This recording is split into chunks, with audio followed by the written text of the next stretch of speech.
Good morning. I went out to California yesterday to meet with families affected by the wildfires and to thank the state and local officials for their outstanding work in this difficult time. While I was there, I saw the terrible destruction and heartbreaking loss. Yet I was also encouraged by the spirit I found. The families determined to rebuild, the volunteers who stepped forward to help neighbors in need, and the first responders who have shown such courage in battling the flames and caring for those who were displaced. I returned to Washington late last night, and when I got back to the White House, I was disappointed by what Congress had been doing, and even more disappointed by what they had not been doing. This week, the majority in the House passed a new S-chip bill that costs more over the next 5 years than the one I vetoed 3 weeks ago. It still moves millions of American children who now have private health insurance into government-run health care. It raises taxes to pay for it. And it fails to do what needs to be done, to put poor children first. After I vetoed their last S-chip bill, I designated members of my administration to work with Congress to find common ground. Congressional leaders never met with them. Instead, the House once again passed a bill that they knew would not become law.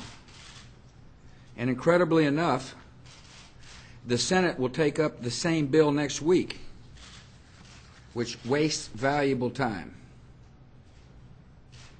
As the House was debating S-chip, the chairman of the Ways and Means Committee unveiled a massive tax package that raises taxes on more than 1 million small business owners, among others. Earlier this week, Congress sent me a fiscally irresponsible water resources bill. The House version came in at $15 billion. The Senate version came in at $14 billion. So the House and Senate compromised and sent me a bill that cost $23 billion. In Washington, they call that splitting the difference. And today, Congress set a record they should not be proud of. October the 26th is the latest date in 20 years that Congress has failed to get a single annual appropriations bill to the President's desk. And that's not the only thing congressional leaders have failed to get done.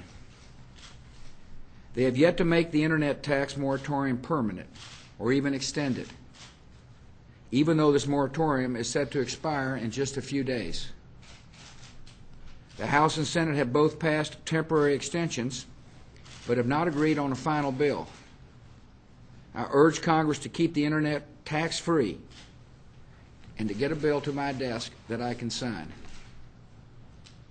They have yet to move Judge Michael Mukasey's nomination to be Attorney General out of the Senate Judiciary Committee, even as members complain about the lack of leadership at the Department of Justice. They have yet to act on our emergency war funding supplemental, even though our troops on the front lines depend on these vital funds to fight our enemies and to keep us safe at home. This is not what congressional leaders promised when they took control of Congress earlier this year. In January, one congressional leader declared, and I quote, "No longer can we waste time here in the Capitol while families in America struggle to get ahead." He was right.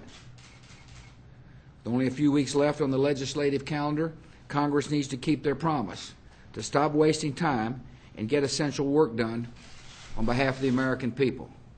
Thank you. Mr.